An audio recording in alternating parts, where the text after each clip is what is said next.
দিনটা ছিল 17ই জুন বুধবার। আজকে ছিল পেটকুর মুখে অন্নপ্রাশন। আমি আর ভাই ঝটপট রেডি হয়ে গেলাম। তারপরে বেরিয়ে পড়লাম। বেরিয়েই একটা টোটো ডেকে নিলাম। টোটোতে উঠেই দুজনে একটু ভিডিও করছিলাম। তারপরে হঠাৎই চলে আসলো আমাদের বাড়ির সামনে একটা স্কন মন্দির আছে, সেটা তো তোমাদেরকে একটু দেখিয়ে নিলাম। তারপরে চলে গেলাম পেটকুর যেখানে অন্নপ্রাশন হচ্ছে সেই লজে পৌঁছেই প্রথমে পেটকুকে একটু কোলে নিলাম, একটু ভিডিও করলাম। তারপরে বসে গেছিলাম খেতে, কারণ আমরা অনেকটা দেরিতে পৌঁছেছি। খেতে বসে প্রথমে দিয়ে দিয়েছিল ভেজিটেবল চপ আর সস।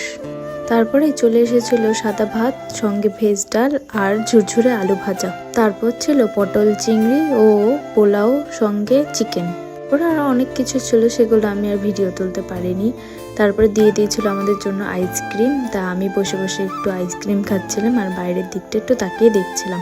আমি অনেকটা দেরিতে পৌঁছানোর কারণে পেটকুর অন্নপ্রাশনের কোনো ভিডিও বা ছবি আমার কাছে ছিল না। অবশেষে পেতে একটু সময় লেগেছে। যাই হোক, আজকে এই পর্যন্তই। কালকে আবার তোমাদের সাথে আবার দেখা হবে। Tata, bye bye, good night.